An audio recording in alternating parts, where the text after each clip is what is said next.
LS Steam. Um, Mostly, one of my biggest inventions was actually I did the glove hands. Two hands come together, basically two things come together and they go ka-chunk, ka-chunk, and there's a pin that goes through on this side, I think, like that keeps them together. And it allows it to turn this way and turn that way. I mean, I forget exactly how it works. It's not the best. I had two different kinds because it doesn't do all that good going with different. Like it's like when you start having like this kind of maneuvers, it actually causes a problem.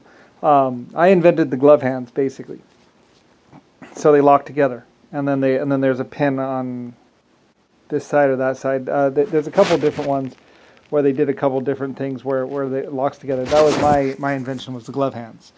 That was one of my inventions, and I had people working on it. LS me.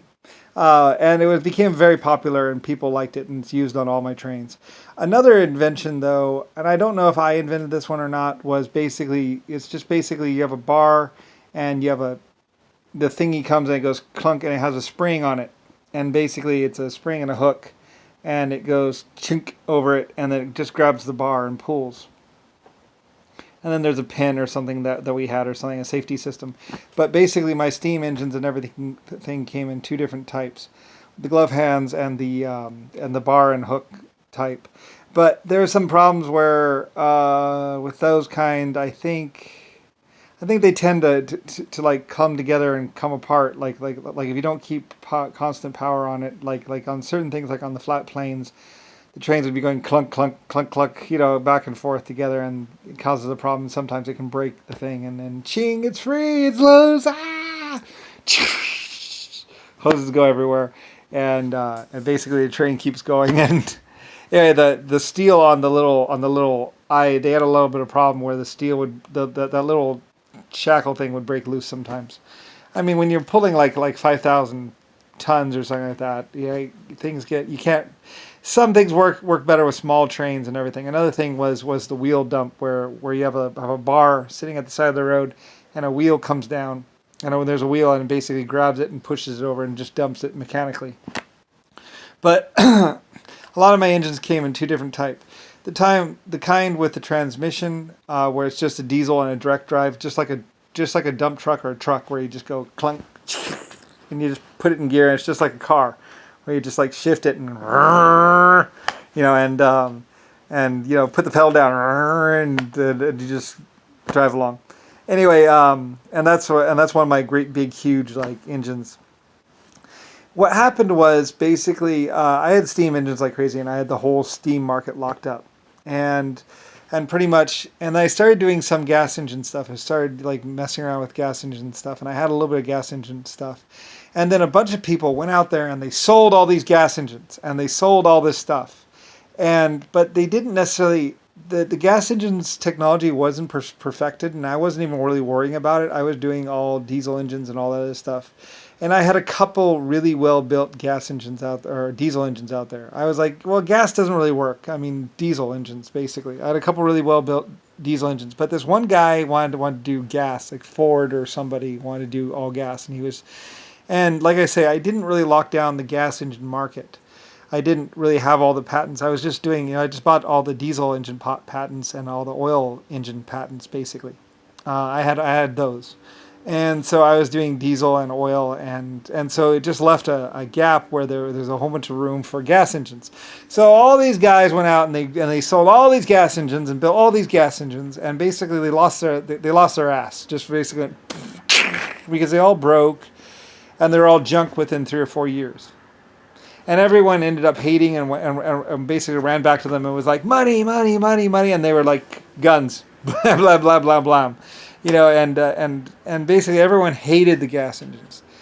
Like I said, there's a lot of early like electric drive diesel to electric engines, but the technology really wasn't there, and I knew it, so I was just going with steam. I was like, why? I'm just going to go with steam for the most part. So because they were still practicing and testing out some diesel engines and getting them right, and it takes time. It would I knew it was going to take 2 or 3 years for them to ever get perfected.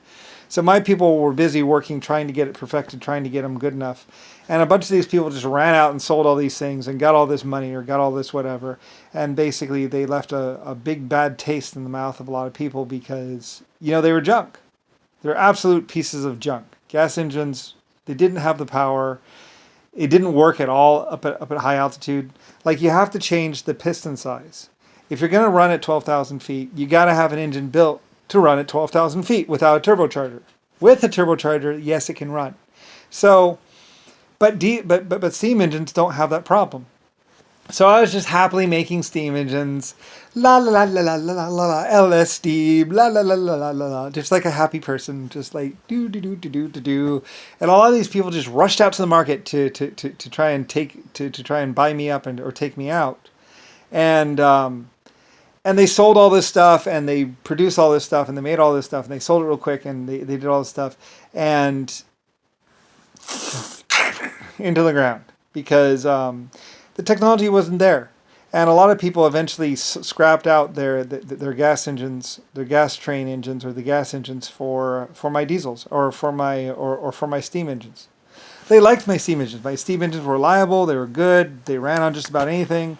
And people basically said, we're just going to stay with our LS steam, because it works every time. It doesn't need a turbocharger. It works great. So basically what would have been me going I almost went bankrupt.